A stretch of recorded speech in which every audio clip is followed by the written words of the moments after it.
The morning my daughter-in-law deleted me from the family Christmas card was the same morning I decided to stop being invisible. I should have noticed it sooner. The way Vanessa would subtly move me to the back during gatherings, her practiced smile when she asked me to hold the camera instead at Emma's birthday. But it wasn't until I saw the family portrait hanging in their entryway. Richard, Vanessa, Tyler, and Emma smiling in matching white shirts against a rustic barn backdrop, that I realized I had been completely erased. Before we jump back in, tell us where you're tuning in from, and if this story touches you, make sure you're subscribed, because tomorrow I've saved something extra special for you. It just photographed better with immediate family only, Vanessa said when she caught me staring, not even bothering to hide the dismissal in her voice. The photographer said too many people makes the composition cluttered. I nodded and said nothing, the way I always did when Vanessa redesigned my life like it was just another room in her perfectly curated home. My late husband James would have known exactly what to say. But James had been gone for 3 years now, leaving me alone in our craftsman home with his garden and the echo of his laughter. My name is Margaret Wilson, though no one except the bank and the government calls me that anymore. James called me Maggie, and somehow that name stuck around even after he didn't. I spent 34 years teaching third graders at Oakwood Elementary, showing them how to multiply fractions and write poems about their pets. I thought I understood what it meant to be patient, to watch something grow slowly into its potential. But retirement has a way of making you question everything you thought you knew about yourself. When James passed away from a sudden heart attack, I found myself adrift in the same house we'd shared for 40 years. The same walls, the same garden he'd tended every spring, the same creaky step on the stairs that we never bothered to fix. Richard called every Sunday at first, bringing Tyler and Emma over for dinner once a month, checking in to make sure I was adjusting. But as the months passed, those visits grew shorter, the calls less frequent. Then came the text that changed everything. It was on a Tuesday while I was trying to repot the orchid James had given me for our last anniversary together. "Mom, we need to talk about your living situation. The house is too big for you now. Maybe it's time to consider alternatives." I stared at those words for a long time, soil still clinging to my fingers. It wasn't that Richard was wrong. The house was too big for just me. It was the clinical detachment of your living situation, as if my home of 40 years was a problem to be solved rather than the place where I'd raised him, where I'd loved his father, where I still felt connected to the life we'd built. I called Patty that evening, my fingers trembling slightly as I pressed her number on the phone. "He's probably just worried about you," Patty said, her voice gentle. We'd been friends since we were paired as roommates in college. 2 girls from small towns thrown together in a dorm room barely big enough for our dreams. That house is a lot of maintenance for anyone living alone. "I know," I admitted, watching the last light of day fade from my garden. James's roses were blooming, vibrant and stubborn. But it feels like he's already decided what's best for me. The following weekend, Richard arrived with a stack of brochures for senior living communities. He spread them across my kitchen table while Vanessa wandered through my living room, her eyes assessing everything as if calculating its value. "This one has a pool and a social director," Richard said, pointing to a glossy photo of smiling, gray-haired people playing cards. "And it's only 15 minutes from our place in Willowbrook, so we could visit more often." I nodded, not bothering to point out that they barely visited me now, despite my house being only 20 minutes away. "These places fill up fast," Vanessa added, returning to the kitchen. "We should get your name on a waiting list, and of course, we can help you sort through." She gestured vaguely at my home. "All of this. Figure out what's worth keeping." Something in her tone made me sit up straighter. "Worth keeping to whom?" Richard jumped in before Vanessa could answer. "Mom, we just want what's best for you. This house, it's getting older, just like all of us. The maintenance, the stairs, the yard work. I managed just fine. I said quietly. James left everything in good condition. Vanessa smiled, that tightly controlled expression that never reached her eyes. Of course he did. But wouldn't it be nice to have professionals handling everything? And think of the socializing opportunities.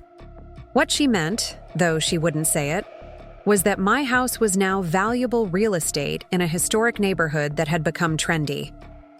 What she meant was that my existence had become inconvenient. Before they left, Richard hugged me awkwardly. Just think about it, Mom. No rush. But the sooner we get you on a waiting list, the better your options will be. After they drove away, I sat in James's old armchair by the window, looking out at the garden where twilight was gathering. The roses stood like sentinels, their petals folding in for the night. I thought of all the springs James and I had spent in that garden, planning, planting, watching things grow. I thought of the small shed at the back that James had converted into a studio for me when I'd taken up painting after retirement, a hobby I'd let fade after he died. That night, I dreamed of James. Not as he was at the end, but as he had been when we first bought this house. Young, laughing, his sleeves rolled up as he stripped old wallpaper from the dining room. In the dream, he looked at me with those kind eyes and said, "Don't let them pack you away, Maggie." I woke up with tears on my cheeks and a clarity I hadn't felt in months. The next morning, I called Carl Henderson, our family attorney and James's old friend from college. "I need to understand my options," I told him, "regarding the house, my finances, everything." Carl's voice was warm, comforting in its familiarity. "Come by the office tomorrow. We'll go through it all. And Maggie? James made sure you were taken care of. Remember that." I spent the rest of the day in the garden shed, wiping dust from canvases I hadn't touched in years, organizing brushes that had stiffened from disuse. The small space smelled of paint and possibility, of a part of myself I'd tucked away along with James's clothes and the future we'd planned together. Carl's office was in an old converted Victorian downtown, the kind of building that resisted modernization with all the stubborn charm of its era. He greeted me with a hug and a cup of tea served in a proper china cup, then spread out a folder of documents on his desk. "You're in a much stronger position than you might think, Maggie," he said after walking me through the details. "James left you not just the house, but his investment portfolio. The tech stocks he bought 20 years ago have performed remarkably well." I stared at the numbers, trying to make sense of them. I knew about our savings, but this, I didn't realize. Carl nodded. "James always said you were the one who made sure the bills were paid on time, but he was quietly building this nest egg for your future together." He paused, his expression softening. "He wanted to make sure you'd never have to depend on anyone if something happened to him." The implications of what Carl was telling me slowly sank in. I wasn't just financially secure, I was wealthy, at least by my modest standards. The house that Richard and Vanessa seemed so eager to help me sell was just a fraction of what I had. "What are you thinking, Maggie?" Carl asked, watching me process this information. "I'm thinking," I said slowly, "that I don't want to be managed. Like an inconvenient heirloom. Not by my son, not by anyone." Carl smiled, a hint of the mischievous college boy James had befriended all those years ago peeking through. "Then let's make sure that doesn't happen." Over the next few weeks, I began to formulate a plan. Not out of revenge or bitterness, but from a place of self-preservation that had been dormant for too long. I cleaned out the garden shed completely, installed proper lighting, and set up my old easel. I started painting again, hesitantly at first, then with growing confidence. Landscapes mostly, views from the windows of the home I'd shared with James, the garden in different lights. Richard called twice during this time, each conversation circling back to the senior living brochures. "They're having an open house next Saturday," he mentioned casually. "I thought we could go together just to look." "I can't Saturday," I told him. surprising myself with how easily the refusal came. "I've joined an art class at the community center." There was a pause, as if my having plans of my own required a moment of recalibration. "Art class? Since when do you paint?" "Since before you were born," I replied, and changed the subject. The Oakwood Heights Community Arts Center became my sanctuary 3 afternoons a week. A place where I was Margaret the painter, not Richard's widowed mother or the empty house in the historic district. Olivia Martinez, who ran the center, took a special interest in my work, encouraging me to experiment with color and perspective. "You have a unique voice," she told me one day, standing back from a landscape I'd just finished. "There's something honest in how you see light." I thought of all the years I'd spent helping children find their voices through writing and art, and how I'd somehow lost track of my own. "I'm just trying to see clearly again," I told her. Preparing and narrating this story took us a lot of time, so if you are enjoying it, subscribe to our channel. It means a lot to us. Now back to the story. "That's where all good art begins," she replied. It was during this time that Patty invited me to lunch at her cottage in Cedar Creek. We sat in her sunroom, surrounded by plants and the collection of blown glass sculptures she'd acquired over the years. "You look different," she said, studying me over her iced tea. "More present." I smiled, thinking of the early morning hours I'd spent in my studio, the way the light changed the colors on my palette as the day progressed. "I'm remembering who I am when I'm not defined by what I've lost." Patty nodded, understanding in her eyes. She'd been widowed 10 years before me, had navigated these waters ahead of me. "And what about Richard's plans for you? The senior living brochures?" I took a deep breath. "I've decided to make him an offer instead." Her eyebrows rose. "What kind of offer?" "The kind that will show him exactly what he values most." The following Sunday, I invited Richard and his family for dinner.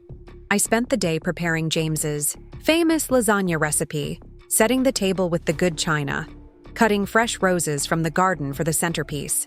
When they arrived, Vanessa immediately began taking photos of the table setting with her phone. "This is perfect for my family traditions post," she said, adjusting a napkin slightly. "So authentic and vintage."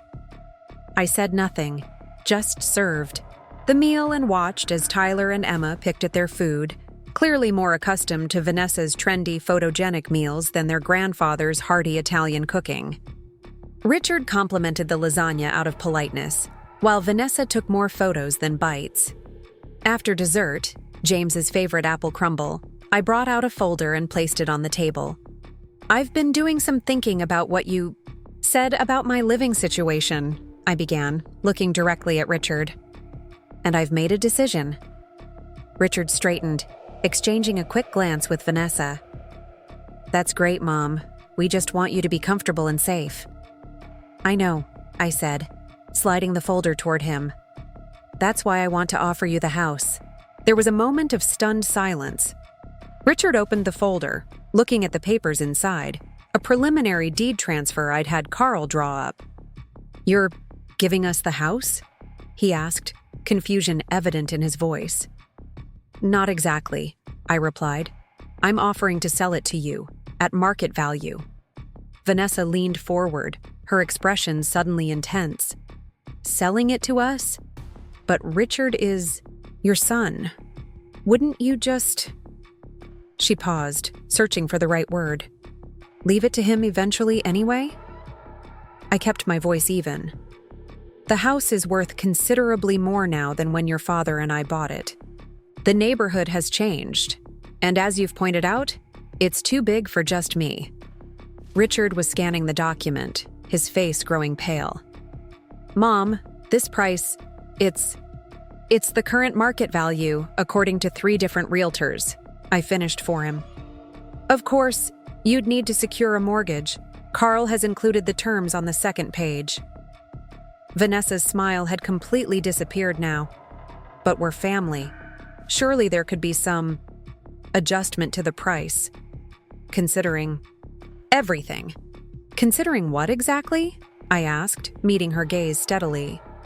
Well, that we're your family, that we've been looking out for your best interests. I nodded slowly.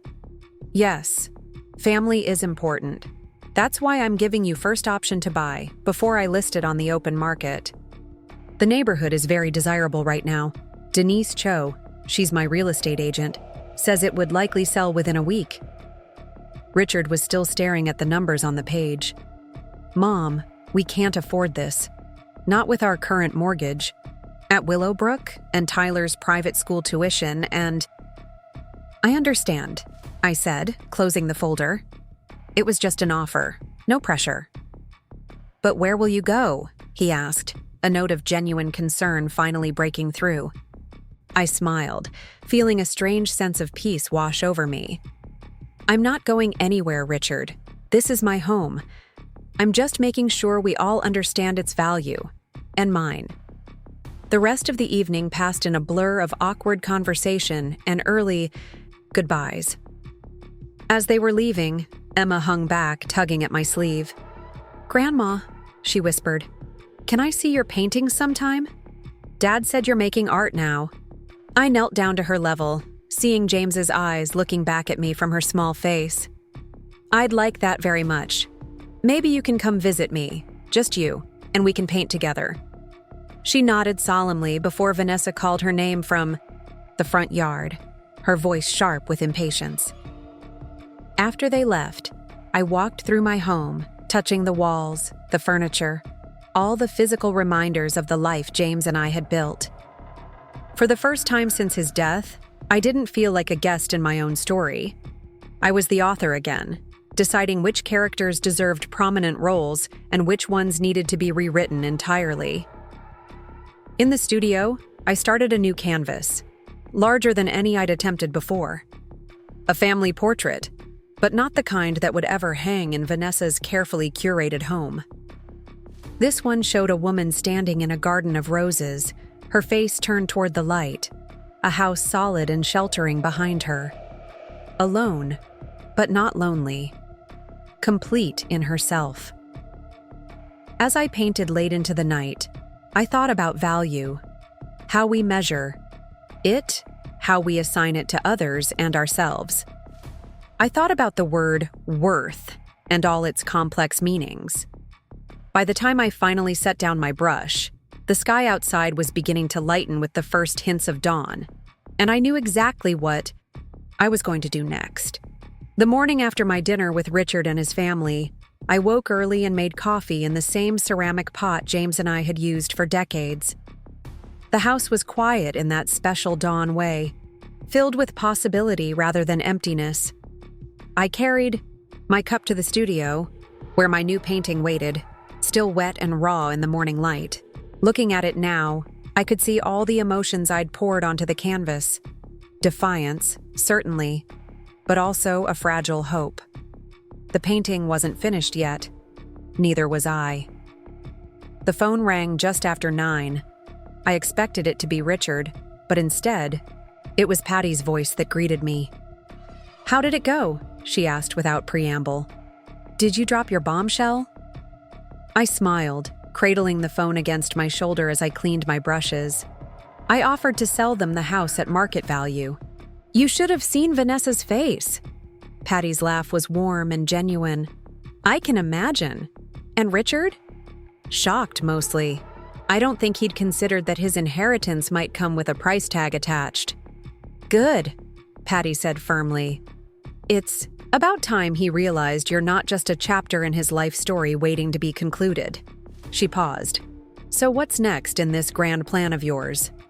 I looked out the window at the garden, where a hummingbird was hovering near James's favorite, rosebush. I'm going to give them time to think about what they really value. And in the meantime, I'm going to focus on what I value. True to my word, I spent the next 2 weeks immersed in my rediscovered passion. I took a special workshop at the community center on color theory, experimented with techniques I'd never been brave enough to try before, and even submitted one of my landscapes to a local art show that Olivia was organizing. "It's for artists of all levels," she assured me when I hesitated. The theme is perspectives, showing the world as you uniquely see it. The piece I submitted was a view of my garden at dusk, the roses blurred slightly as if seen through a rain-streaked window. I titled it, "What Remains." Richard didn't call for 10 days after our dinner. When he finally did, his voice had that careful neutrality he'd perfected in his finance career, the tone that revealed nothing while assessing everything. "Mom, we've been talking about your offer," he began. "Vanessa and I appreciate you thinking of us, but the price point is just, it's not feasible for us right now." "I understand," I said, keeping my own voice equally measured. "As I said, it was just an offer." "The thing is," he continued, "we really do worry about you in that big house alone. Have you considered that senior community we showed you? The one with the art room?" I closed my eyes briefly, gathering patience. "I've considered everything, Richard, but I've decided to stay where I am for now. I'm quite happy here." There was a pause. Then, "Are you sure? Because we could help with the transition. Vanessa is excellent at organizing these things. She just helped her colleague downsize and said it was like therapy, going through everything, deciding what matters." The image of Vanessa sorting through my belongings, through James's things, our shared memories, made something tighten in my chest. "I know what matters to me, Richard, but thank you for your concern." After we hung up, I sat in the garden for a long time, watching the light shift across the yard. James had built a stone bench beneath the largest oak tree, positioning it perfectly to catch the afternoon sun. It was where he used to sit and read on weekends, occasionally looking up to call out observations about birds or interesting cloud formations. "The world is full of small wonders, Maggie," he'd say. "You just have to train yourself to notice them." I wondered when Richard had stopped noticing. When had his world narrowed to property values and appearances? When had his wife's Instagram aesthetic become more important than family memories that couldn't be perfectly staged? The following Saturday, Olivia called from the community center. "Margaret," she said, her voice vibrating with excitement, "you need to come down here right away. Something's happened with your painting." My stomach dropped. "Is it damaged?" No, nothing like that. Just come see for yourself." I drove to the center, my mind racing with possibilities. When I arrived, Olivia met me at the entrance, her smile wide. "Your piece has an admirer," she said, leading me to the gallery space where the exhibition was being set up. A serious one. My painting was hanging on the far wall, looking smaller and more vulnerable than I remembered. Standing in front of it was a tall woman with silver hair cut in a sleek bob, dressed in clothes that spoke of money and taste. "Margaret Wilson?" she asked, turning as Olivia and I approached. "I'm Eleanor Jeffries. I own the Jeffries Gallery downtown." I nodded, momentarily speechless. The Jeffries Gallery was the most prestigious art space in Oakwood Heights, known for featuring established artists and commanding impressive prices. "Your work has a remarkable quality," Eleanor continued, gesturing to my painting. "A melancholy that doesn't descend into sentimentality. I'm interested in including it in my upcoming exhibition, New Perspectives from Seasoned Eyes, a showcase of emerging artists over 60. I'm not a professional artist," I managed to say. Eleanor smiled. "That's precisely what interests me. Your lack of formal training gives your work an authenticity that some of my other artists spend years trying to recapture." She handed me a business card. "Come by the gallery next week. We'll discuss details." After she left, I stood staring at the small rectangle of heavy cardstock in my hand, feeling as though I'd stepped into someone else's life. "Did that really just happen?" I asked Olivia. She squeezed my arm. "It really did. Eleanor Jeffries doesn't waste time on politeness. If she's interested, she means it." She studied my face. "Are you okay?" I nodded slowly. "I think I am. It's just Unexpected. The best things usually are, Olivia replied. That evening, as I was preparing a simple dinner for myself, the doorbell rang.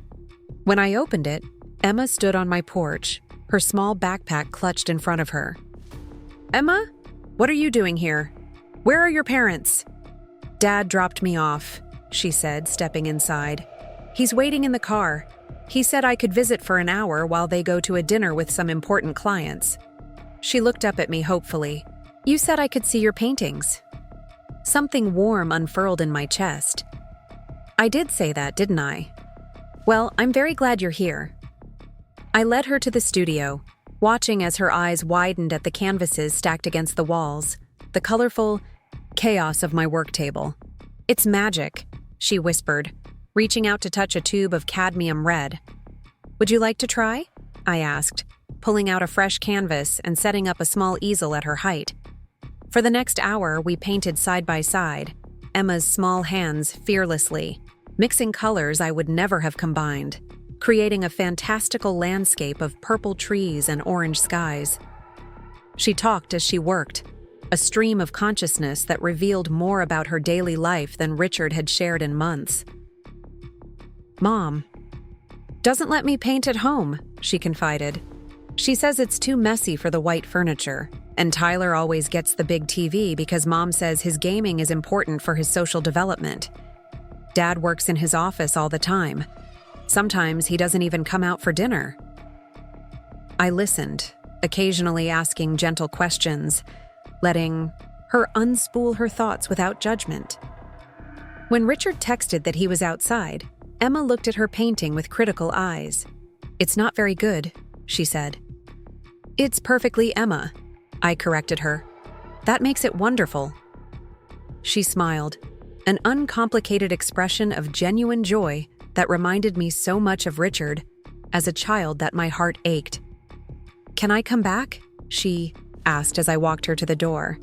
Anytime, I told her, and meant it. Richard didn't get out of the car, just waved from the driver's seat. I stood on the porch until their taillights disappeared around the corner, then went back to the studio, and looked at Emma's painting next to mine. The contrast was striking, her uninhibited expression next to my more measured technique. But there was truth in both. I picked up my phone and called Carl. I need to make some changes to my will, I told him, and I want to set up a trust. The following week, I visited the Jeffries Gallery. The space was light and airy, with polished concrete floors and strategically placed spotlights. Eleanor greeted me warmly, leading me to a small sitting area where tea was already waiting.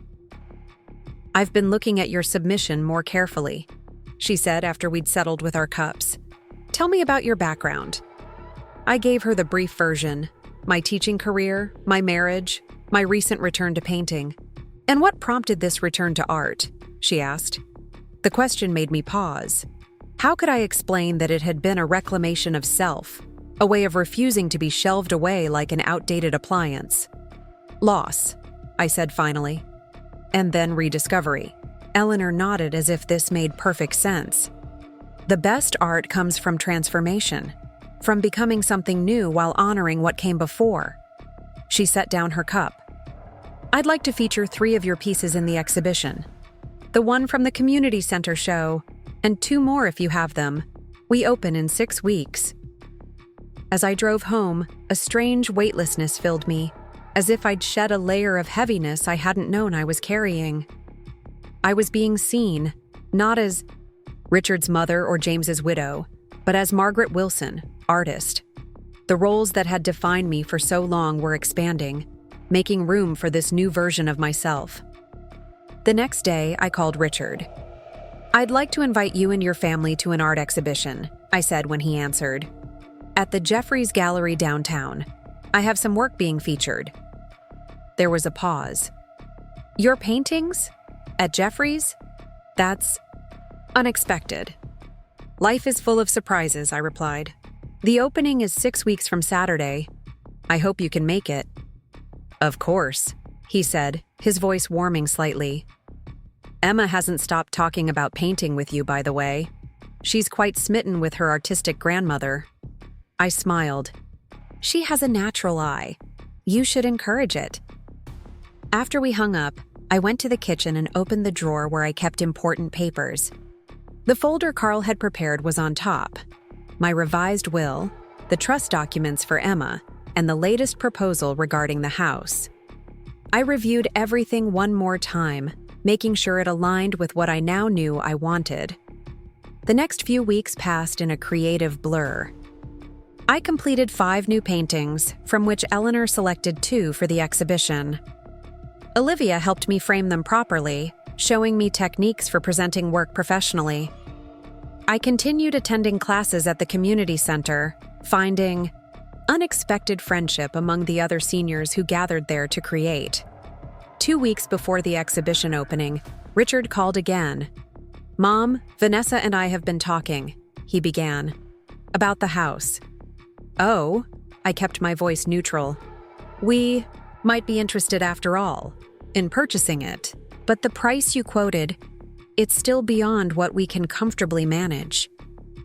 I took a deep breath. "What did you have in mind?" "Well," he hesitated. "We were thinking something more like a family arrangement. Maybe 2/3 of the market. Value? It would still be a significant sum for you, and it would allow us to keep the property in the family." "I see," I said. "And what would happen to me in this arrangement?" "You could stay as long as you need to, of course," he said quickly. "We wouldn't rush you out. But eventually, when you're ready for something smaller or more manageable, the transition would be easier if we already owned the property." I closed my eyes, picturing Vanessa measuring the living room for her authentic vintage social media backdrops, Richard converting my studio back into a garden shed, Emma's creativity contained to mess-free crafts that photographed well. "Let me think about it," I said. "I'll have an answer for you at the exhibition."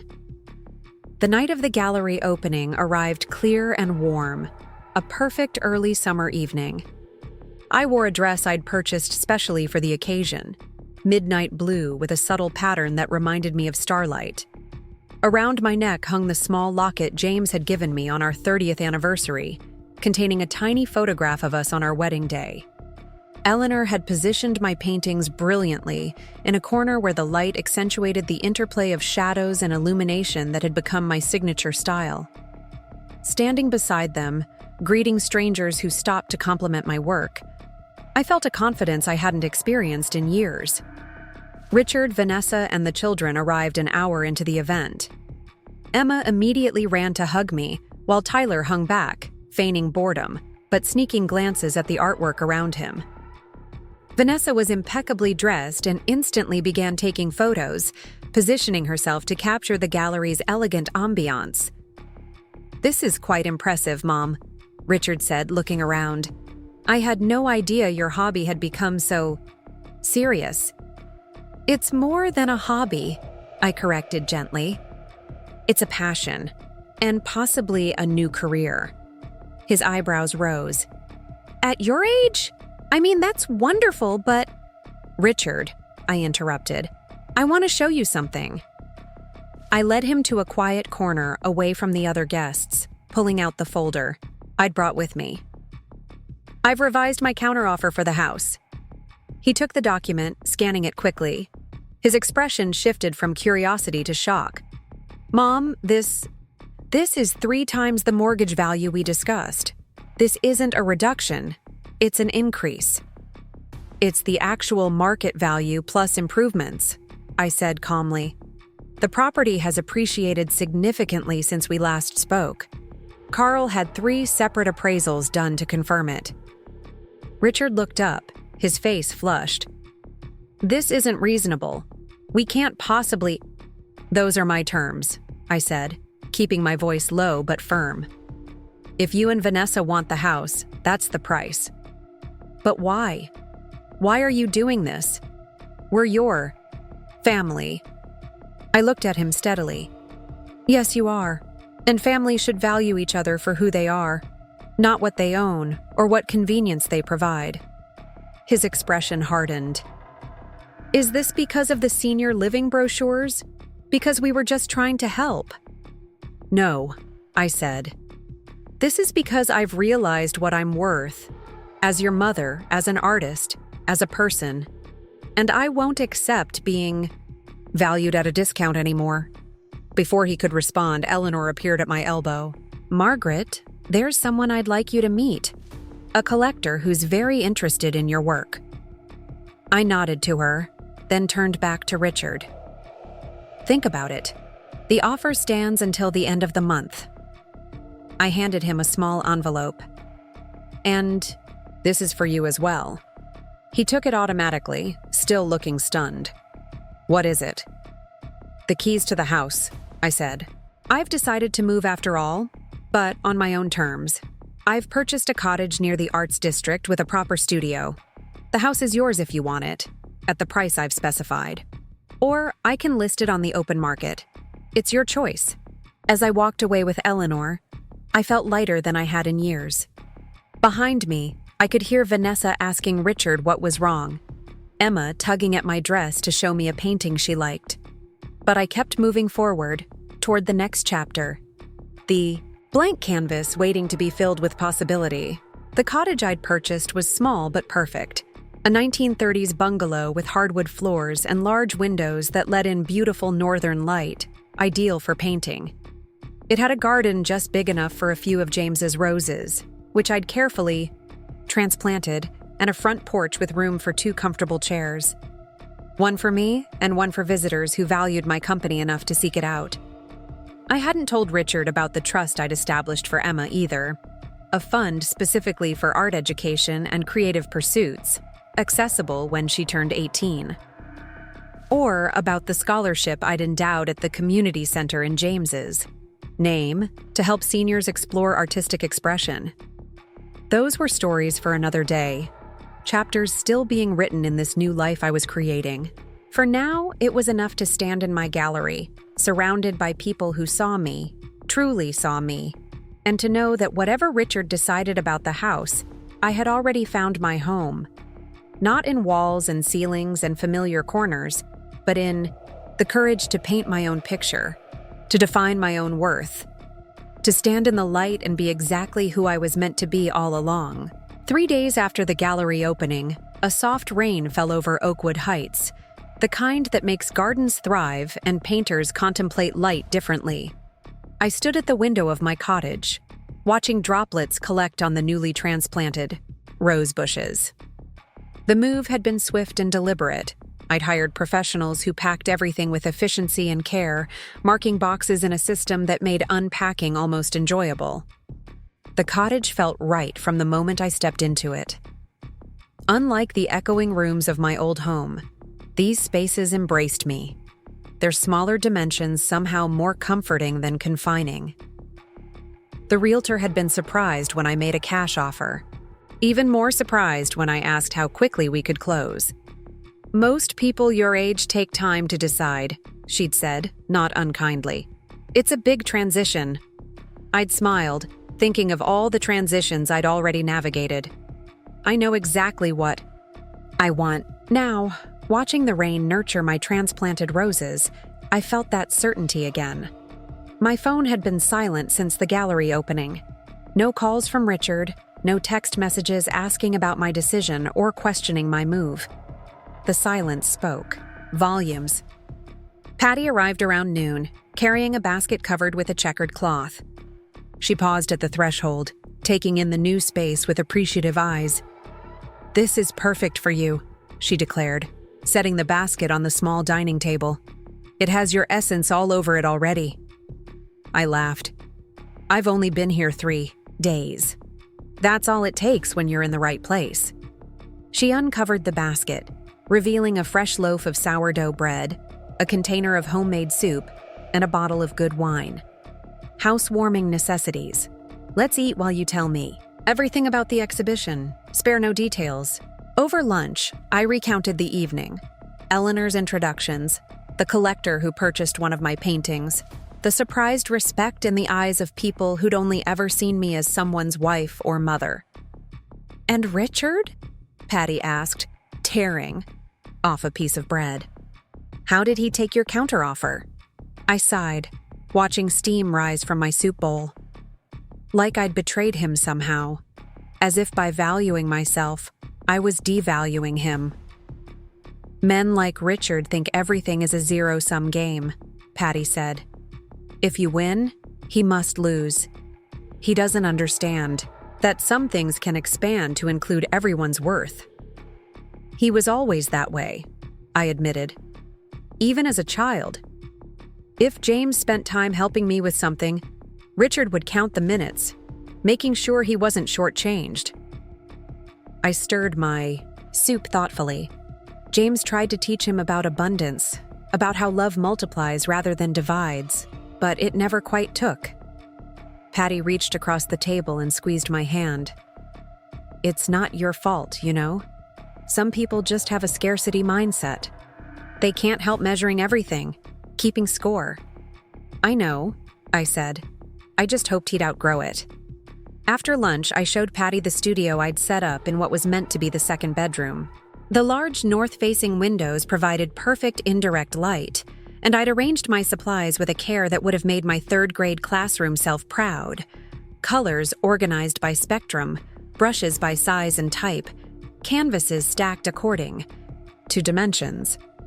I've never seen you this methodical about anything, Patty observed, trailing her fingers along my workbench. Painting requires a certain order, I explained. A foundation from which to create chaos. She nodded, picking up a sketch I'd started that morning. The view from my new kitchen window, where an ancient oak tree stood sentinel at the edge of the small backyard. You're capturing its personality, she said. Not just how it looks, but how it feels. That's what I'm trying to do, I said, surprised by her perception. To show things as they really are, beneath the surface. After Patty left, I returned to the studio, losing myself in work until the light began to fade. Only then did I check my phone, finding 3 missed calls, all from Emma. I called back immediately, concern tightening my chest. It was Vanessa who answered. "Hello, Maggie," she said, her voice cool and controlled. "Emma wanted to speak with you, but she's doing homework now. Can she call you back later?" "Of course," I said. "Is everything all right?" There was a slight pause. "She's upset about you moving without saying goodbye. Richard told her this morning." The accusation in her tone was unmistakable. I took a deep breath. "I'm sorry if she's upset. I certainly didn't intend that. I thought Richard would have mentioned it to her before now." "Well, he's been processing a lot himself," Vanessa said. "Your offer came as quite a shock." "I'm sure it did," I replied, keeping my voice neutral. "Please tell Emma she can call me anytime, and she's welcome to visit my new place whenever she'd like." "We'll see," Vanessa said. "Things are a bit complicated right now." After we hung up, I sat in the growing darkness, James's words echoing in my memory. "Children learn what they live, Maggie. We have to be careful what we teach them, even when we're not trying to teach them anything at all." What was Richard teaching Emma now? That relationships had price tags? That worth was measured in square footage and mortgage payments? That grandmothers who didn't conform to expectations could be erased from family portraits and family life?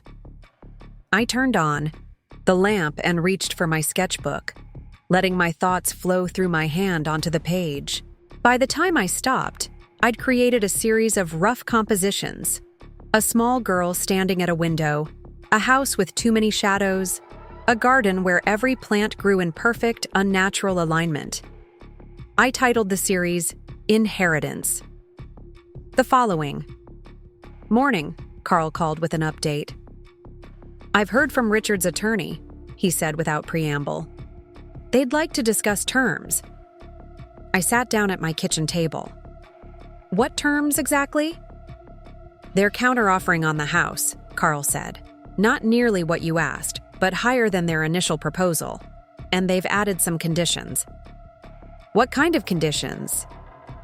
"They want a guarantee that you won't sell any family heirlooms or memorabilia without offering them first refusal." And they're asking for access to your financial records, ostensibly to ensure you're properly provided for in your new situation.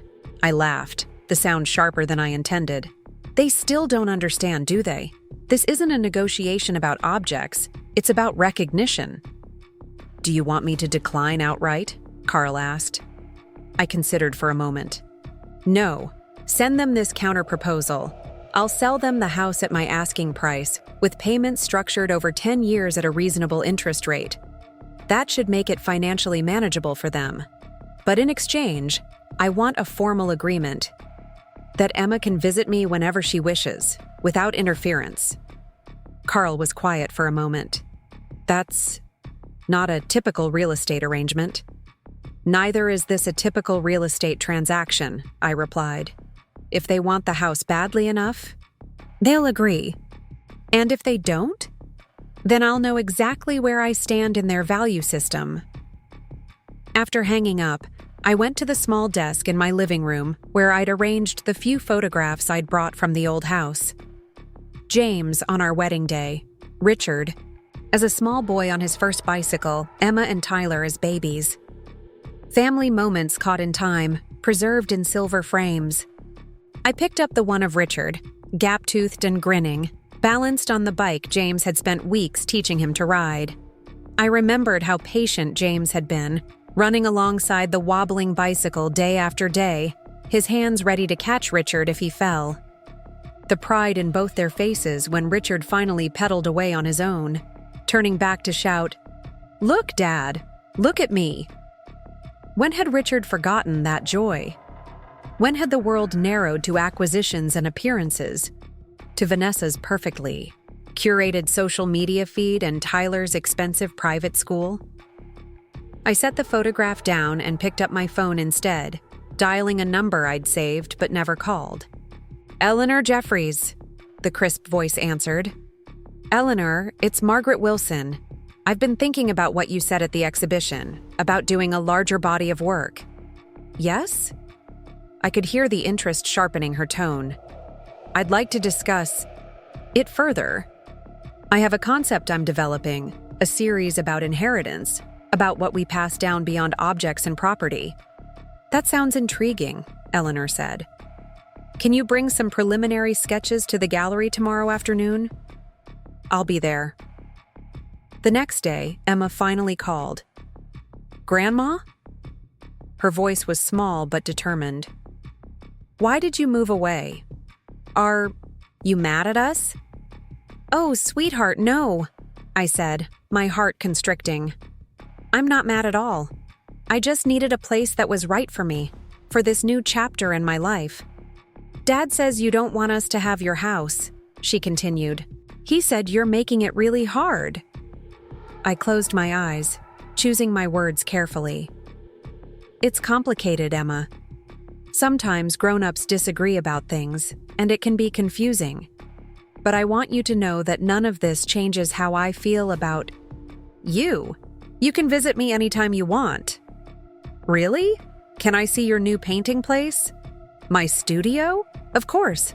It's all set up and ready for visitors. Maybe we could paint together again." She lowered her voice to a whisper. "Mom says your new house is probably very small and crowded. She says it's sad." A laugh escaped me. "It's smaller than the old house, that's true. But it's exactly the right size for me, and it's full of light and possibilities. Not sad at all." "Can I come tomorrow? Dad has a meeting and Mom's getting her hair done. Tyler's going to his friend's house." I hesitated, not wanting to step into a parental dispute. "Have you asked your parents if that's okay?" Mom said to ask Dad, and Dad said whatever, and went back to his computer. That sounded like the non-communication pattern I'd observed in their household. "Tell you what, I'll text your dad and make sure it's all right, and then we can plan your visit." "How does that sound?" "Good," she said, then added impulsively, "I miss you, Grandma." "I miss you too, sweet girl."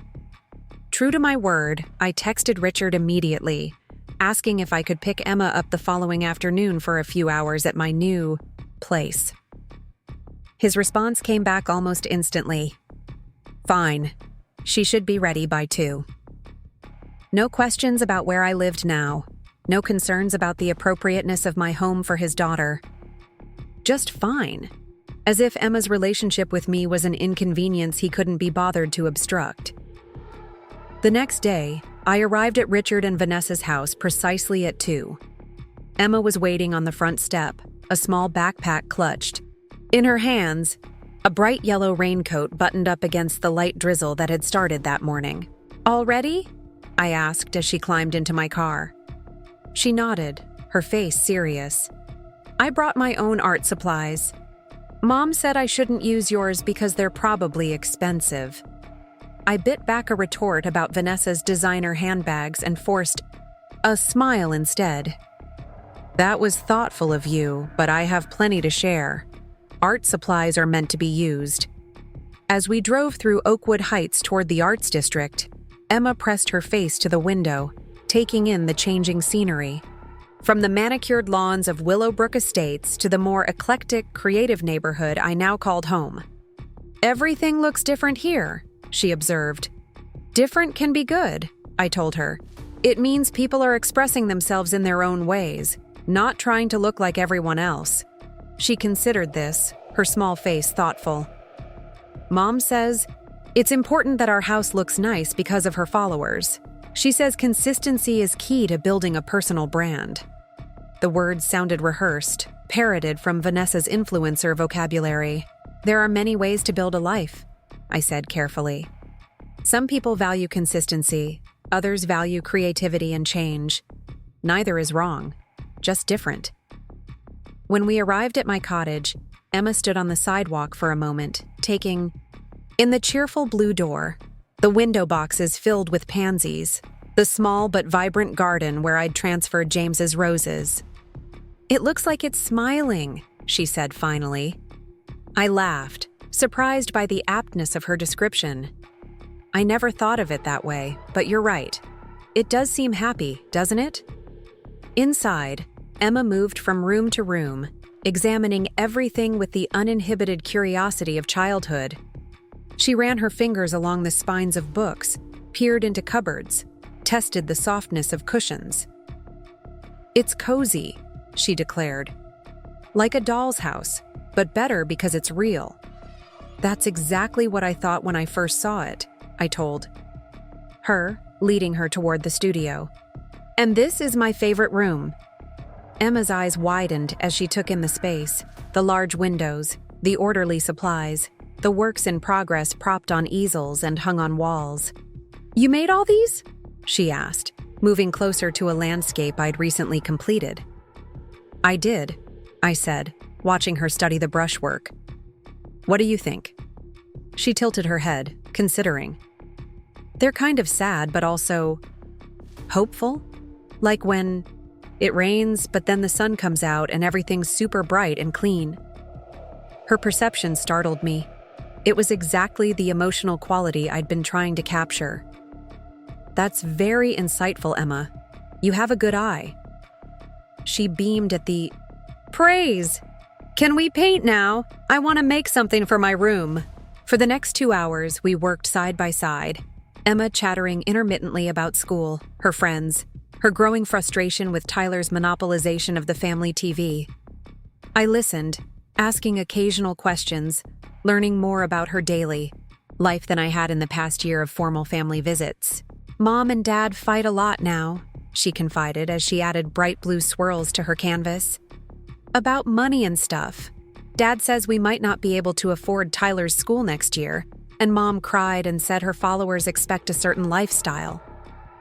I kept my expression neutral, though my brush faltered slightly. "I'm sorry to hear that. All families have disagreements sometimes." Emma nodded sagely. "Dad says it's your fault because you're being difficult about the house. But I heard Mom tell her friend on the phone that they spent too much on the renovations for her craft room, and now they're house poor, whatever that means. So Richard was blaming me for financial problems that predated our house negotiation." I shouldn't have been surprised, but the knowledge still stung. "Sometimes it's easier to blame other people than to take responsibility for our own choices," I said carefully. But that doesn't make it true. Emma looked up from her painting. Are you mad at Dad? I set down my brush, giving her my full attention. No, Emma, I'm not mad. I'm just standing up for myself in a way I should have done long ago. And sometimes when people aren't used to that, it can feel uncomfortable for everyone. She seemed to consider this, then nodded. Like when I told Tyler I wouldn't let him copy my homework anymore, and he got really mad and told Mom I was being mean. Exactly like that, I said, smiling at her perfect analogy. You weren't being mean. You were setting a boundary. A boundary, she repeated, testing the word. I like that. When it was time to take Emma home, she insisted on bringing her painting, though it wasn't fully dry. I want to hang it in my room right away, she said, so I can remember today. The fierce love I felt for this child nearly overwhelmed me as I carefully wrapped her artwork for transport. In her, I saw echoes of the thoughtful boy Richard had been before ambition, and Vanessa's influence had reshaped him. The capacity for empathy was there, the ability to see beyond surfaces to what truly mattered. As we pulled up to Richard's house, I noticed Vanessa's car in the driveway. My heart sank slightly. I'd hoped to avoid an interaction, to simply drop Emma off and leave. But as we approached the front door, it swung open, revealing not Vanessa, but Richard. You're late, he said, checking his watch pointedly. Only by 10 minutes, I replied. The traffic on Maple was backed up. Emma squeezed past him into the house, carefully carrying her wrapped painting. Grandma and I made art, Dad. I'm going to hang mine in my room. Richard's expression softened slightly as he looked at his daughter's excited face. That's great, Em. Why don't you go find Mom and show her? After she disappeared down the hallway, Richard turned back to me, his posture stiff. Carl forwarded your unusual counter-proposal. And? I kept my voice level. He sighed, running a hand through his hair, a gesture so reminiscent of James that it made my chest ache. We can't afford your asking price, even with the payment structure. You suggested? And frankly, I find the visitation clause offensive. Emma is my daughter. You don't get to dictate the terms of her relationship with you. No, I agreed. I don't. But neither do you get to use her as a pawn in a real estate negotiation. His face flushed. Is that what you think I'm doing? I think you're angry that I'm not behaving according to your expectations, I said. That I'm not quietly stepping aside so you and Vanessa can move into the house on your terms, displaying me on holidays like an heirloom brought out for special occasions, then tucked away again. That's not fair, he protested. We care about you. We're concerned about your well-being. My well-being is excellent, I said. I have a new home that suits me perfectly, a renewed passion for my art, and a gallery exhibition that's bringing me both joy and income. The only thing troubling me is watching my son try to manipulate me using my love for my granddaughter. He stared at me, momentarily speechless. Richard, I continued, my voice gentler. This isn't about the house anymore. It's about respect. For my choices, my independence, my worth beyond what I can provide for you. When you're ready to offer that, we can talk again about the property. Until then, I'll be proceeding with my plans to list it with Denise Cho next week. I turned to go, then paused, looking back at him. Emma is welcome at my cottage anytime. The door is always open to her. And to you, when you're ready to see me as I am, not as you need me to be. As I drove away, I caught a glimpse of him still standing in the doorway, a solitary figure framed by the house he coveted but couldn't possess. At least, not on the terms he wanted.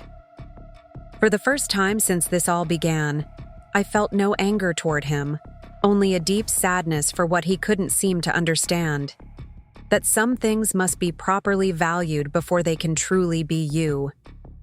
The week after my confrontation with Richard, I kept my word and contacted Denise Cho about listing the house.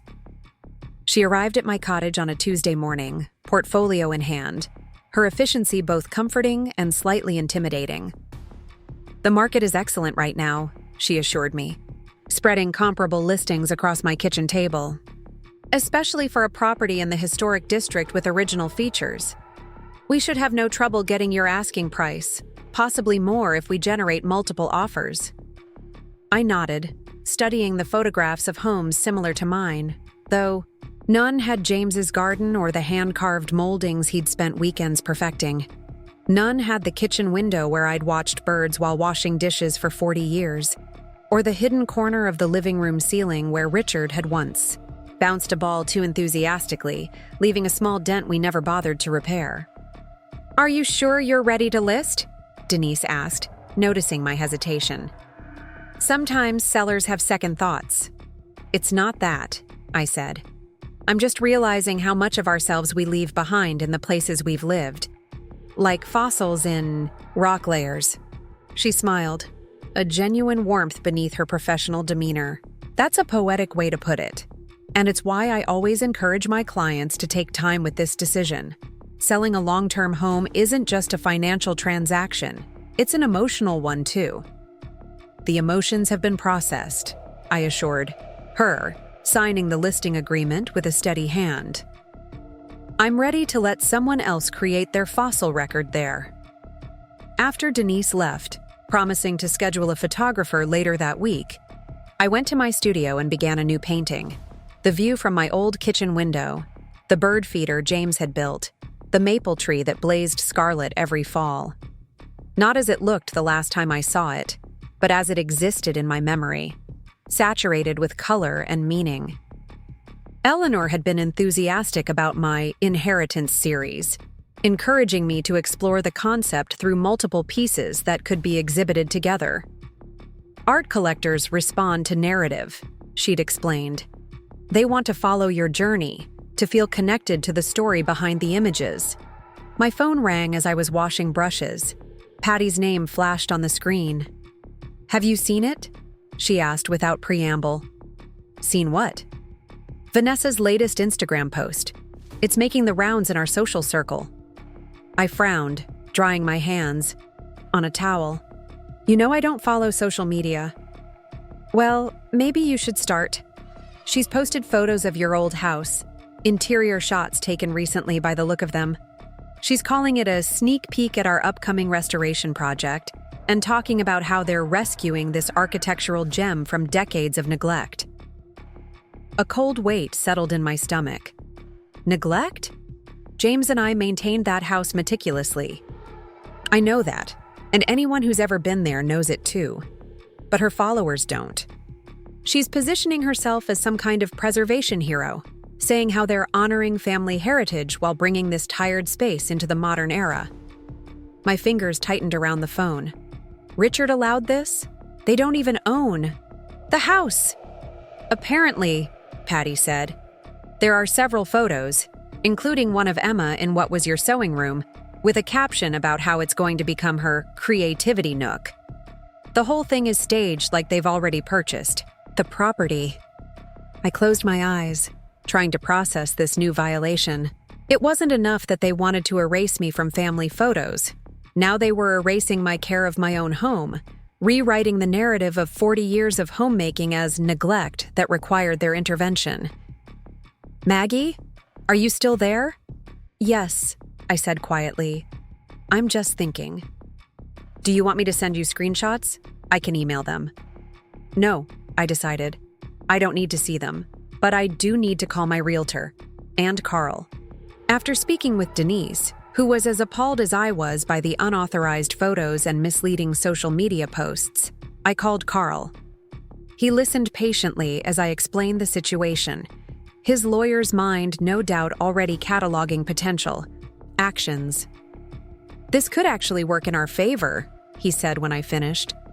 "They've created a public expectation of ownership. If they back out now, Vanessa loses credibility with her followers." "I don't care about her credibility," I said. "I care about the truth." "Then let's use this as leverage," Carl suggested. "They clearly want this house badly enough to jump the gun publicly. Let's see if they're willing to meet your terms now. The truth was, I'd grown increasingly ambivalent about Richard and Vanessa taking over my home. The thought of Vanessa dismantling James's careful craftsmanship in the name of modernization, of Richard allowing her to disparage our stewardship of the property, left a bitter taste. But I'd committed to a path, and I wouldn't back down now. Make the call, I told Carl. But don't budge on the price or Emma's visitation rights. Those are non-negotiable. While Carl worked his legal magic, I found myself restless, unable to focus on painting. I decided to visit the community center, where Olivia was organizing materials for that afternoon's senior art class. "Margaret," she exclaimed when I walked in. "I was just about to call you. We've had 3 inquiries about your work since the exhibition. People want to know if you're taking commissions." I blinked, surprised. "Commissions? I've never even considered that." Olivia grinned. "Well, start considering. There's a couple who just purchased a home in Cedar Creek who fell in love with your landscape style. They're hoping you might create something for their living room, a view of their property that captures its essence, the way you did with your garden paintings."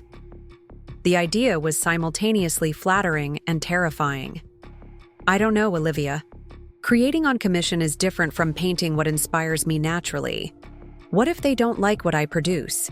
Then they don't buy it, and you keep a perfectly good painting," she said practically.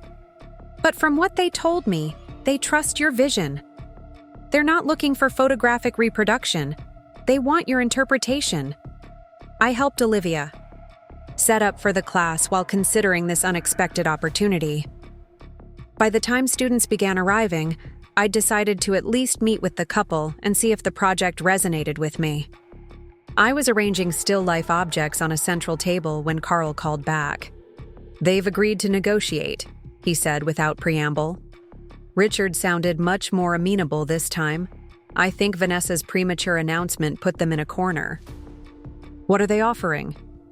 90% of your asking price with the payment structure you suggested, and they're not fighting the visitation clause anymore, though they've requested some minor amendments to make it more flexible.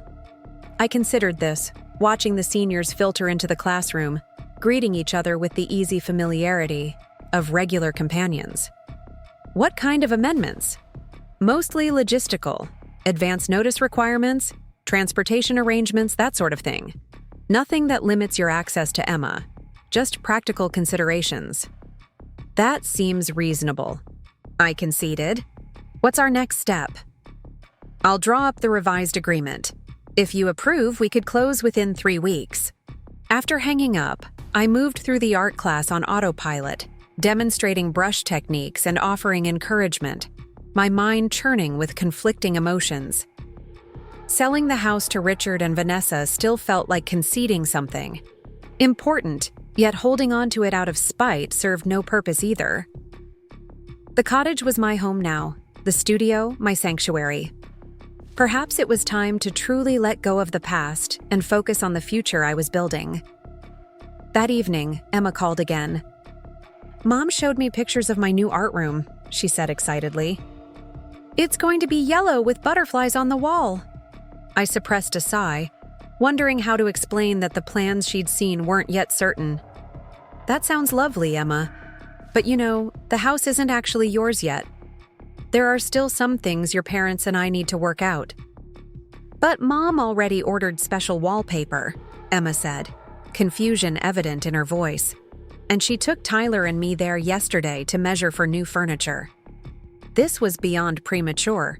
It was presumptuous to the point of delusion.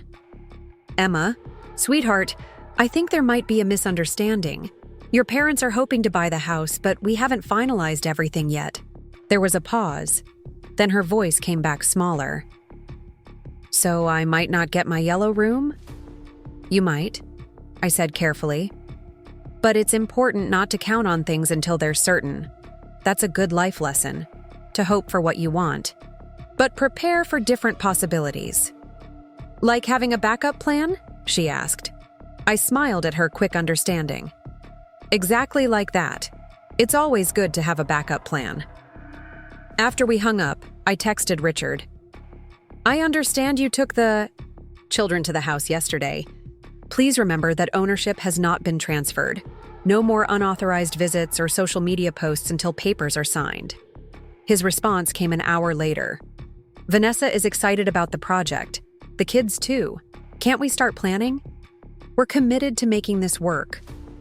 I stared at my phone, torn between irritation at his entitlement and a softer feeling I couldn't quite name. This was what Richard had always done: pushed boundaries, assumed permission, acted first, and asked forgiveness later. As a child, it had manifested as cookie jars raided before dinner, curfews stretched by, "Just 5 more minutes, Mom." As an adult, the pattern continued, just with higher stakes. No plans, no visits, no social media until closing, I texted. Back firmly. If you can't respect that boundary, I'll list with Denise on Monday. The 3 weeks leading to closing passed in a blur of creative activity. I met with the couple interested in commissioning a painting, visited their property in Cedar Creek, and began preliminary sketches that captured the rolling landscape and century-old oak trees that defined their new home.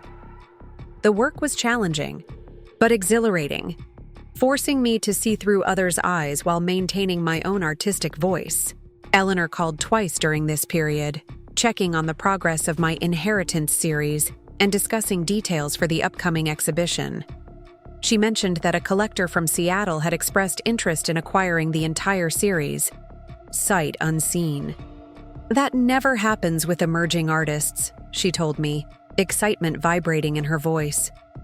He saw your piece at the group show and was apparently quite taken with your perspective. Said it reminded him of early Joan Mitchell, but with more controlled emotion. I laughed, slightly overwhelmed by the comparison to such an esteemed artist. I don't know who that is, but I'll take it as a compliment. You should, Eleanor assured me. And you should also start thinking about pricing for the series as a whole. We need to be strategic. My mind boggled at the idea that paintings, created in my small studio, born from personal pain and rediscovery, might have significant monetary value to strangers. It was a kind of validation I'd never sought or expected, yet it arrived precisely when I needed reinforcement that my choices were leading me in the right direction. The day before closing, I visited the old house one last time. Denise had suggested it as a practical matter, a final walkthrough to ensure everything was in order. But for me, it was a ritual of farewell, a chance to honor what had been before embracing what would be. The house stood silent and dignified in the late afternoon light, its familiar silhouette both welcoming and somehow already distant, like a photograph of someone you once knew intimately who has now become a pleasant acquaintance. I used my key for the last time, stepping into the foyer where James had carried me over the threshold 40 years earlier, both of us laughing at the romantic cliché even as we honored it. Room by room, I moved through the spaces where our lives had unfolded. The dining room where we'd hosted countless holiday meals, the living room where Richard had taken his first steps, the sunroom where James had spent his final years reading and watching birds at the feeder. Each space held memories, but I was surprised to find that they didn't cling to me as I'd feared. They existed independently now, complete stories that needed no epilogue. In the garden, I stood beneath the arbor James had built, surrounded by the roses he'd tended so carefully. I'd already transplanted cuttings to my cottage garden, ensuring that his green legacy would continue in my new home. The remaining plants would now be Richard and Vanessa's responsibility, to nurture or replace as they saw fit. As I turned to leave, something caught my eye, a flash of color beneath the arbor bench. Kneeling, I discovered a small painted rock, bright with childish artwork. Emma's undoubtedly left during their unauthorized visit. On it, she'd painted a simple yellow house with a stick figure beside it labeled Grandma's New Home in wobbly letters. I slipped the rock into my pocket, this unexpected gift warming me as I took one final look around before locking the door behind me. The closing itself was anticlimactic. Signatures on documents, exchange of checks and keys, formal handshakes across Carl's polished conference table. Richard appeared tense but determined, avoiding direct eye contact as we moved through the legal process. Vanessa was notably absent, having sent her power of attorney with Richard rather than attending in person. When the last paper was signed, Carl handed Richard the keys with a small ceremonial flourish. "Congratulations on your new home." Richard nodded, finally meeting my gaze. "Thank you, Mom. I know this wasn't easy, but I think it's the right outcome for everyone." I studied his face. So like James's in structure, so different in expression. "I hope you create good memories there, Richard. I hope Emma's yellow room with butterflies brings her joy." A flicker of surprise crossed his features. "You knew about that?" "Emma told me," I said simply. "She's excited about it." "Vanessa's been planning the children's rooms for weeks," he admitted. "She wants everything perfect before we move in." I nodded, gathering my purse and the folder containing my copy of the closing documents. Perfection is an impossible standard, Richard, especially for a home. Try to remember that houses are meant to be lived in, not just photographed. He frowned slightly. Vanessa's design aesthetic is important to her brand. It's part of how she contributes to our income. "Of course," I said, not wanting to argue on this final day. "I'm just suggesting that some of the most meaningful aspects of a home are the imperfections, the marks and memories that make it uniquely yours." Outside Carl's office, we paused awkwardly on the sidewalk, neither certain how to conclude this chapter of our relationship. "The first payment will be transferred on the 1st of the month," Richard said, defaulting to the practical. "Carl has all the account details." "Thank you," I replied. Then, because it needed to be said, "I hope you understand now that my decision wasn't about punishing you or demanding more money. It was about being recognized for my worth, as your mother, as the co-creator of that home, as a person with my own value." He shifted uncomfortably. "I never meant to make you feel unvalued." "I know," I said gently, "but intention and impact don't always align. Just as I'm sure you and Vanessa never intended to hurt me by removing me from family photos or planning my displacement without my input." His cheeks flushed slightly. "Vanessa has certain standards for her social media presence. It's not personal." "Everything is personal, Richard, especially family. That's something I hope you'll remember as you make this house your own." I held out my hand, and after a moment's hesitation, he took it. His grip was firm but brief, already pulling away. "Emma's school play is next Friday," he said suddenly. "She's a talking tree. Not a big part, but she's excited about it. If you wanted to come..." The invitation hung between us, fragile as a soap bubble. "I'd like that very much," I said, careful not to overreact and burst this tentative peace offering. "Just text me the details." As I drove back to my cottage, I felt a curious lightness, as if I'd set down a heavy suitcase I'd been carrying for too long. The house was officially Richard and Vanessa's now, with all the responsibility and potential that entailed. Whatever they did with it, whether they honored its history or reimagined it completely, was their decision, their story to write. Mine was continuing in unexpected directions, the commissioned painting waiting on my easel, Eleanor's exhibition plans, the rock with Emma's childish art safe in my pocket. I was no longer defined by what I'd built with James or what I'd given to Richard. I was Margaret Wilson, artist, grandmother, woman of independent means and creative vision. The cottage welcomed me home, its blue door vivid against white clapboards, window boxes spilling over with late summer blooms. Inside, afternoon light filtered through gauzy curtains, illuminating the spaces I'd arranged to suit myself completely. Artwork on every wall, books stacked beside comfortable chairs, no surface sacrificed to perfection at the expense of living. In the studio, I placed Emma's painted rock on the windowsill where it caught the light, then turned to the large canvas where the commissioned landscape was taking shape. As I picked up my brush, I felt the familiar calm certainty that had become my companion since that first day at the gallery, when I'd realized I was not merely James's widow or Richard's mother, but an artist with a voice worth hearing, a woman with a value that couldn't be discounted.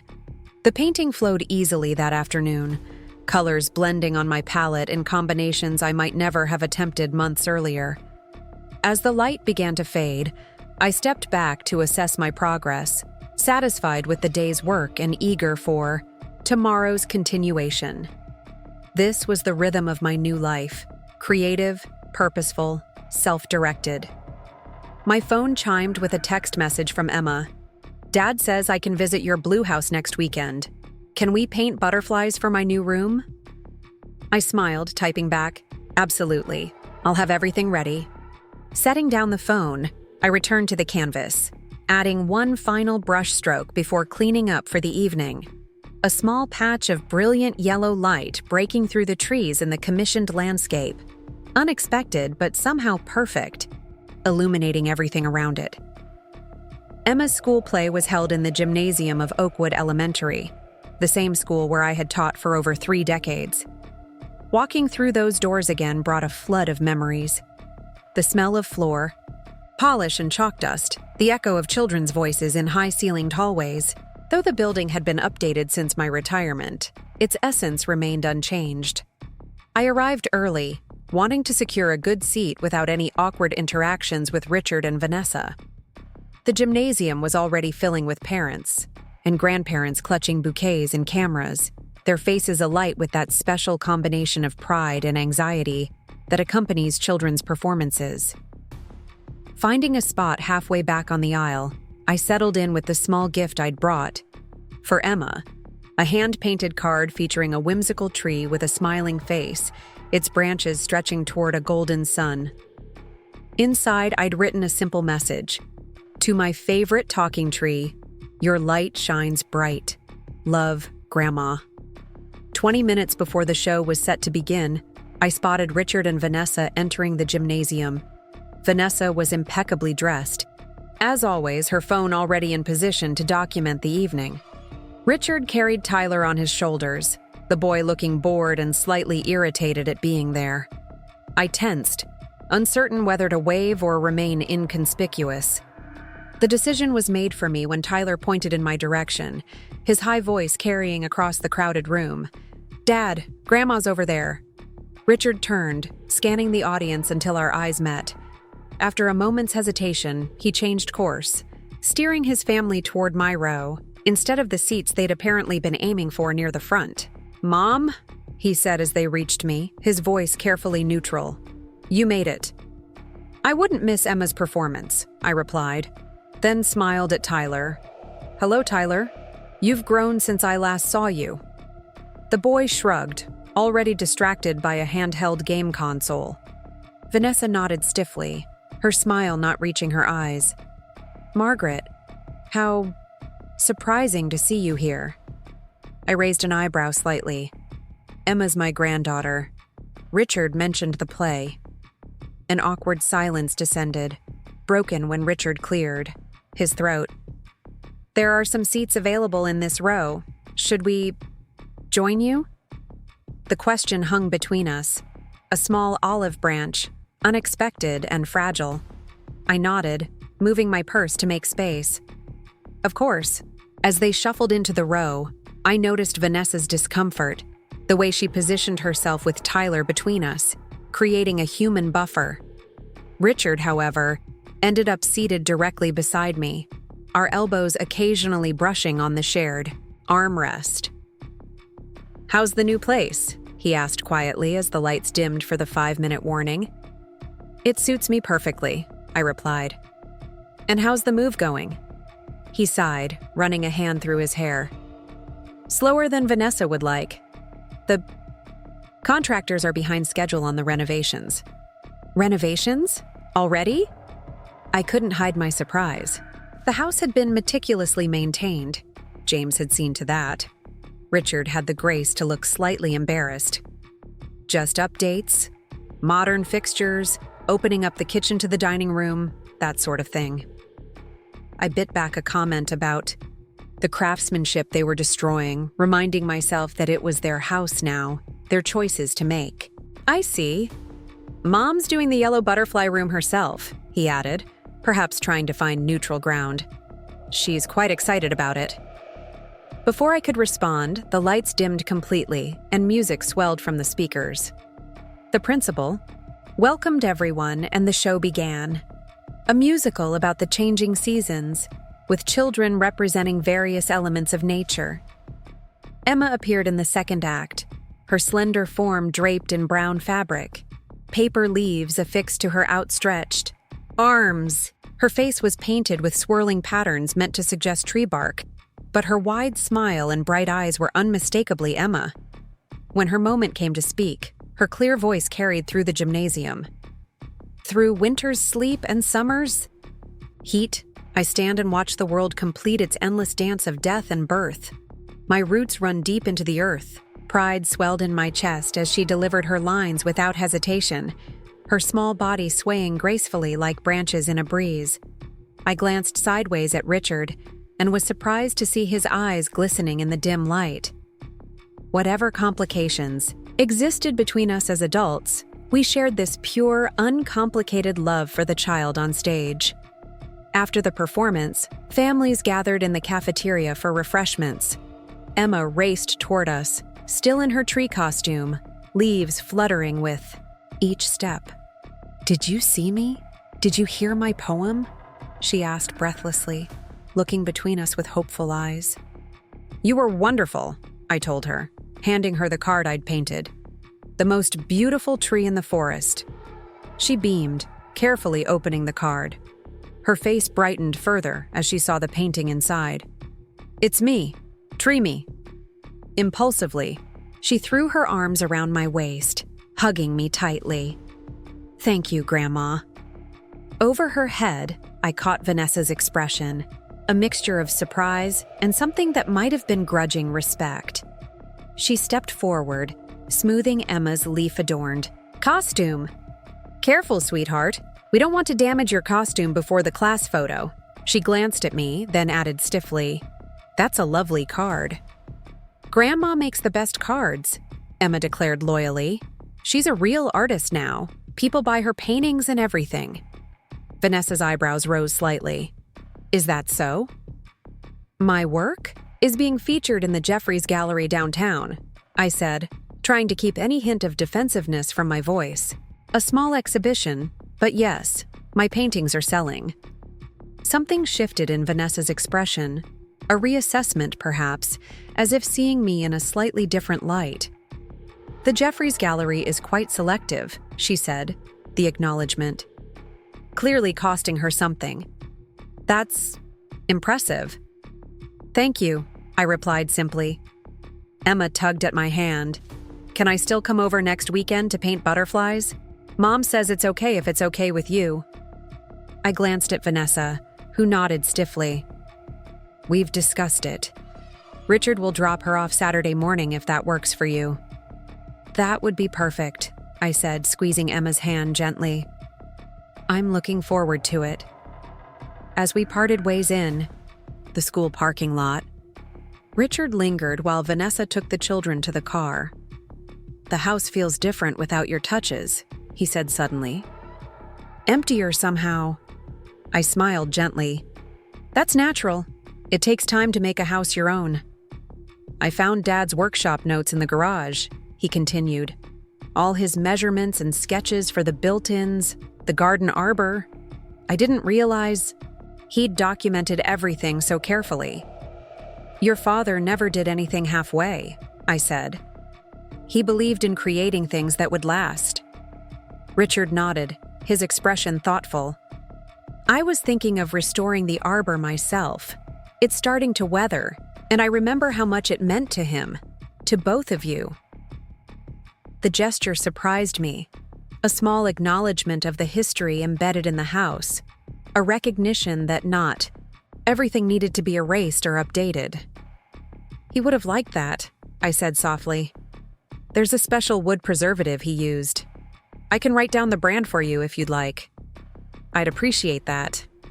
He hesitated, then added, maybe when Emma comes over on Saturday, I could stop by later to pick her up myself. We could talk about the arbor then. I'd like that, I said, meaning it. The following week brought a flurry of activity as I prepared for Emma's visit and continued work on my commissioned landscape. Eleanor called with news that 2 more of my paintings had sold from the gallery, and the collector from Seattle was still interested in acquiring the entire Inheritance series once it was complete. You need to consider pricing for the series. As a whole, she advised. Individual pieces are selling for $3,000 to $4,000, but a complete series by an emerging artist with your unique perspective could command significantly more. The figures still seemed unreal to me, that my late-life artistic expression could generate not just personal satisfaction but actual income. It wasn't about the money exactly, but about the validation, the recognition that what I had to say through my art resonated with others. Saturday morning dawned clear and bright. I'd set up a special area in my studio for Emma's visit. A small easel adjusted to her height, canvases prepped with the outlines of butterflies, an array of paints in sunny yellows, cheerful oranges, and sky blues. I'd even prepared a light lunch for us to share in the garden afterward. She arrived precisely at 10, clutching a sketchbook filled with butterfly designs she'd created during the week. Richard walked her to the door, looking somewhat uncomfortable, but determined. "I'll be back around 2, he said. "Unless that's too long?" "It's perfect," I assured him. "We have plenty to do." After he left, Emma and I spent a blissful morning painting. Her butterflies were fantastical creations, some with patterns that defied nature but delighted the eye, others with careful attention to realistic details she'd researched in library books. "Mom says I can put 3 butterflies on each wall," she explained, carefully adding spots to a monarch's wings. "And a big one on the ceiling above my bed so I can see it when I fall asleep." "That sounds magical," I said, helping her mix just the right shade of orange. "Your mom has a good eye for design." Emma nodded seriously. "She says aesthetics matter, but sometimes I wish she'd let me put up my own drawings instead of just the fancy framed pictures she buys." I considered my response carefully, not wanting to undermine Vanessa but understanding Emma's frustration. "Perhaps your butterfly room could be a special place where your artwork is the star. Maybe your mom would agree to that." "Maybe," Emma said doubtfully. "She likes everything to match." "Sometimes the most beautiful things don't match perfectly," I told her, gesturing to her brightly colored butterflies spread across my work table.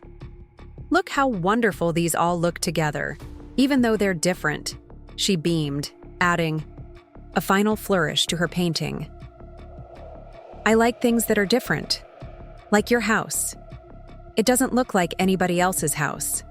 It looks like you." The simple wisdom in her observation touched me deeply.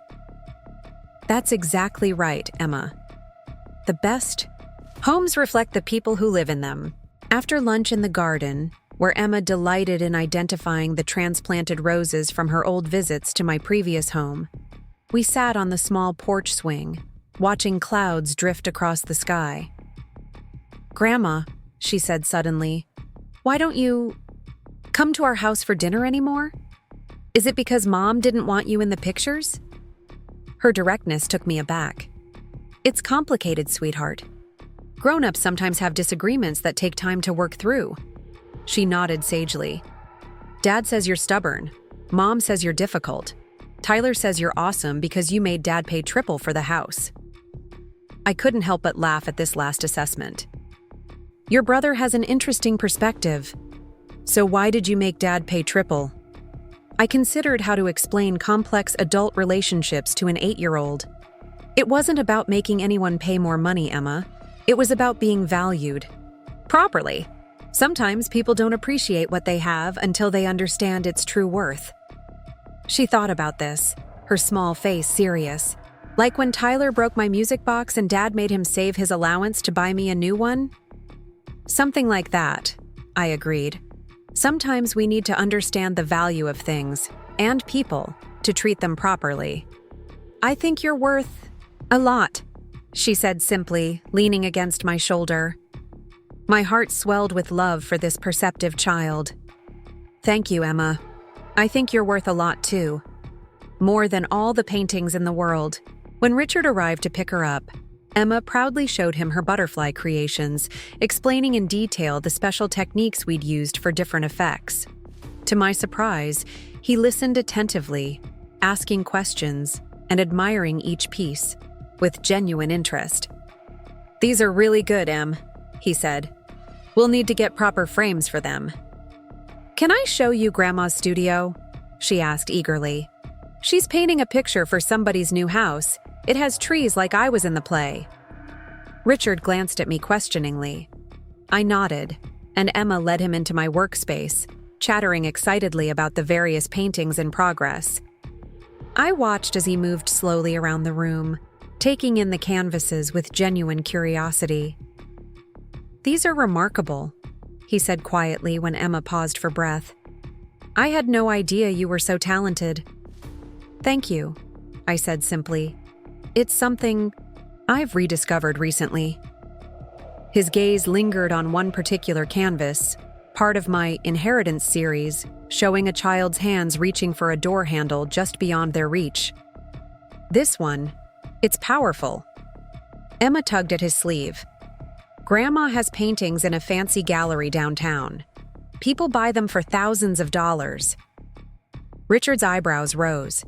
"Thousands? Really?" I felt a flicker of satisfaction at his surprise. Art valuation is subjective, but yes, my work seems to be finding an audience. As they prepared to leave, Richard hesitated at the door. "I was wondering if you might consider coming to dinner next Sunday, at the house. It's been a month since we moved in, and Emma keeps asking when you'll visit." The invitation caught me off guard. "Are you sure? Is Vanessa comfortable with that?" He met my gaze directly. "It was her suggestion, actually. She said it might be time to reset things between us." I considered the olive branch being extended. Not forgiveness exactly, but perhaps the beginning of a new understanding. "I'd like that," I said finally. "Thank you." After they left, I returned to my studio, looking at the commissioned landscape with fresh eyes. I'd been struggling with a particular section, a shadowy area beneath the old oak tree that didn't quite capture the interplay of light and darkness I was seeking. Now, somehow, the solution seemed clear. I mixed a new color on my palette. Not quite light, not quite shadow, but something in between, and applied it with confident strokes. The week passed quickly, filled with painting sessions, a meeting with Eleanor about the upcoming exhibition, and a coffee date with Patty, where I shared the unexpected dinner invitation. "Are you sure you want to go?" she asked, concerned. "After everything they've done?" I considered her question carefully. "I'm not going for Richard or Vanessa. I'm going for Emma, and for myself, to show that I can move forward without resentment, that I value family connections even as I insist on being valued in return." Patty nodded slowly. "Just be careful. Maggie, don't let them pull you back into old patterns." "I won't," I promised. "The woman who let herself be erased from family photos doesn't live here anymore." Sunday arrived with a mix of emotions I hadn't anticipated. Nervousness, certainly, but also a quiet curiosity about how Richard and Vanessa had transformed my former home. I chose my outfit carefully, a tailored pantsuit in deep teal that Eleanor had helped me select for the gallery opening, paired with a silver pendant James had given me for our 35th anniversary. I brought a houseplant as a gift, not flowers that would wilt and be discarded, but a living peace lily that could thrive for years with proper care. As I drove the familiar route to my old neighborhood, I felt strangely detached from the journey, as if I were visiting a place I'd once read about rather than lived in for 4 decades. The house looked different from the outside, freshly painted in a fashionable gray with white trim. New landscaping replacing some of James's more eclectic garden choices. Only the rose bushes and arbor remained unchanged, a small victory that warmed my heart. Richard answered the door, Emma and Tyler peering around his legs. "Mom, welcome," he said, stepping aside to let me enter. "We're glad you could come." The interior had been transformed even more dramatically than the exterior. Walls had been removed to create an open-concept main floor. The warm oak trim James had lovingly installed replaced with sleek white molding. The furniture was all new, modern minimalist pieces arranged for maximum visual impact rather than comfort. "What do you think?" Richard asked, watching my face carefully. I chose my words with care. "It's very contemporary. You've made significant changes." "Vanessa has a vision," he said, leading me toward the kitchen where his wife was arranging something on a serving platter. "She's documented the whole renovation process for her followers." The kitchen was unrecognizable. White marble countertops, stainless steel appliances, a massive island where our cozy breakfast nook had once stood. Vanessa looked up as we entered, her expression carefully neutral. "Margaret, welcome," she said, gesturing to a plate of artfully arranged appetizers. "Can I offer you something to drink? We have a lovely Chardonnay open." "That would be nice." "Thank you," I replied, setting my peace lily on the counter. "A housewarming gift. It's low maintenance but adds life to a room." She examined the plant with a critical eye. "Thank you. It might work in the guest bathroom." Emma tugged at my hand. "Do you want to see my butterfly room? It's all finished." Grateful for the escape, I followed her upstairs where the transformation continued. New carpeting, new light fixtures, walls painted in fashionable grays and greiges. Only when we reached Emma's room did I see a burst of color and personality. The room was a joyful celebration of butterflies, just as she had described. 3 walls were a soft yellow, the 4th painted sky blue. Her canvas creations hung in simple frames, arranged in delightful flight patterns across the walls. Above her bed, the promised ceiling butterfly spread its wings, a magnificent monarch rendered in rich oranges and blacks. "Mom let me put up all my butterflies," Emma said proudly. "And look, she even framed this." She pointed to a small frame on her bedside table containing the card I'd painted for her school play. "It's magical," I told her honestly. "You've created your own special world in here." "Mom says it's the only room that doesn't match the aesthetic," she confided. "But Dad said I could have it however I wanted." I smiled, squeezing her hand. "It's perfect, just the way it is." When we returned downstairs, Tyler was setting the dining table, a new glass-topped monstrosity that had replaced the oak table where our family had gathered for decades.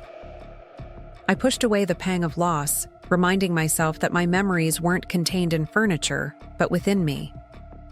Dinner was surprisingly pleasant, if somewhat formal. Vanessa had prepared an elaborate meal that seemed designed more for Instagram than enjoyment, but the food was undeniably delicious. Conversation flowed more easily than I'd expected, centered mainly around the children's activities and my upcoming exhibition. "Emma mentioned your paintings are selling well," Vanessa said as she served a meticulously plated dessert. "I looked up the Jeffries Gallery online. It's quite prestigious." "I've been fortunate," I acknowledged. "Eleanor, the gallery owner, has been tremendously supportive of my work." "Would you?" Vanessa hesitated, seeming almost unsure of herself for once. "Would you consider creating something for our home? Perhaps a landscape for the living room? I'd want to approve the color palette, of course, to ensure it complements the design scheme." The request caught me off guard. Was this a genuine olive branch or simply Vanessa's desire to have a valuable piece by an emerging artist? "I'd be open to discussing it," I said carefully. "Though my work is quite personal, I'd need to feel a connection to the subject." She nodded, looking almost relieved. "We could talk about possibilities. Perhaps something incorporating elements meaningful to all of us. After dessert, while Vanessa took the children upstairs for their bedtime routine, Richard invited me to see the backyard.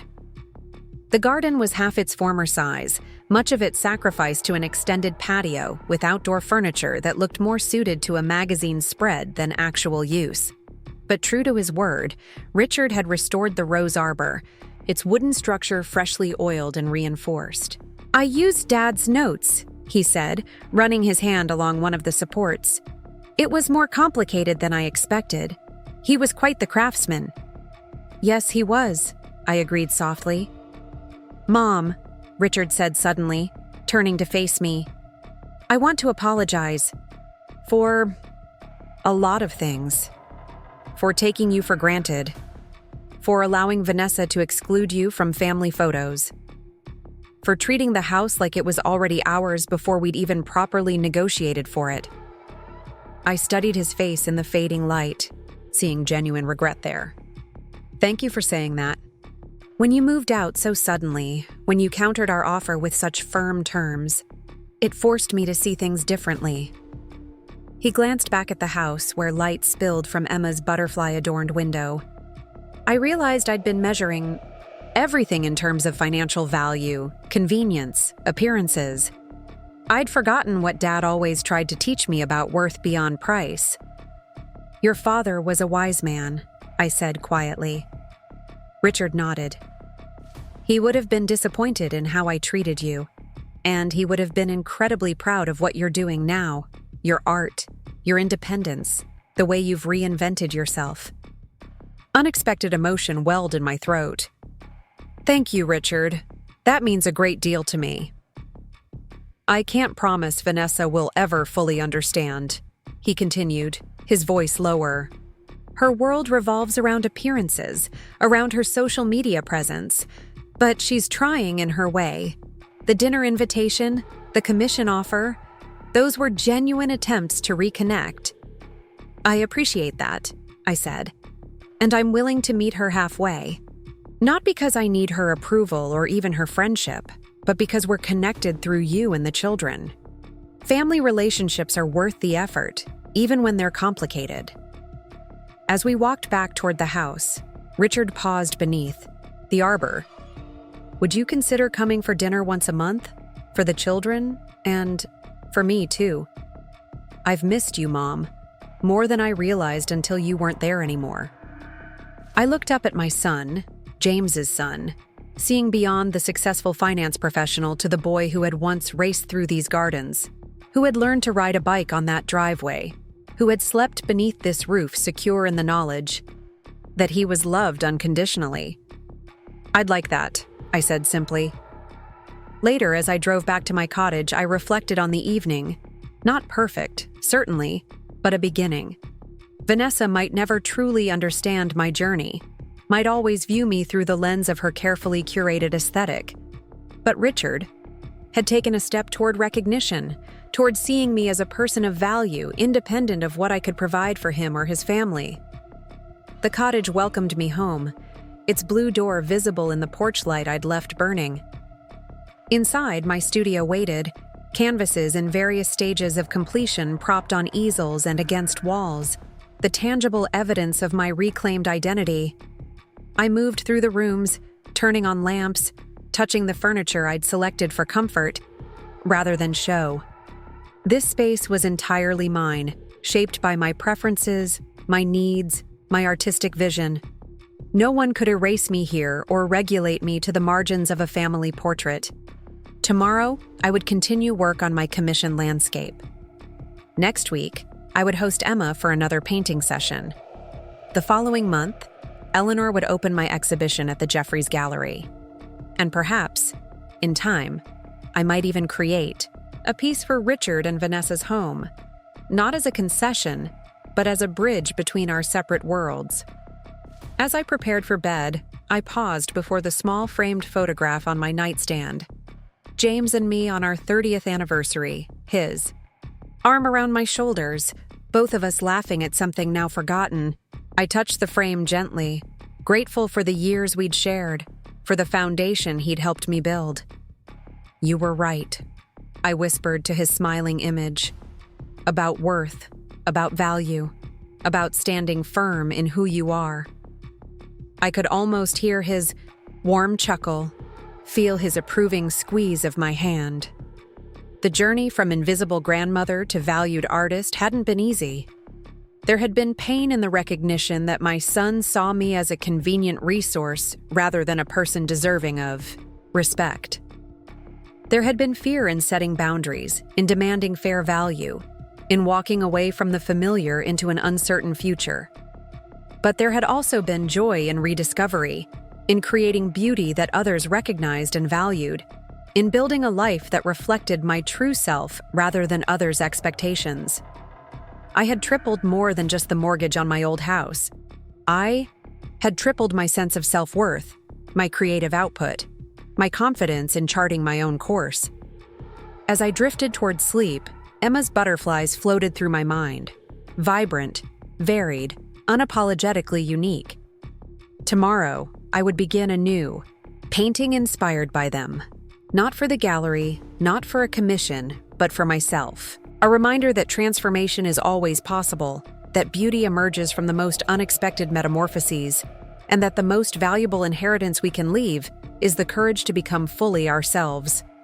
Up next, you've got 2 more standout stories right on your screen. If this one hit the mark, you won't want to pass these up. Just click and check them out.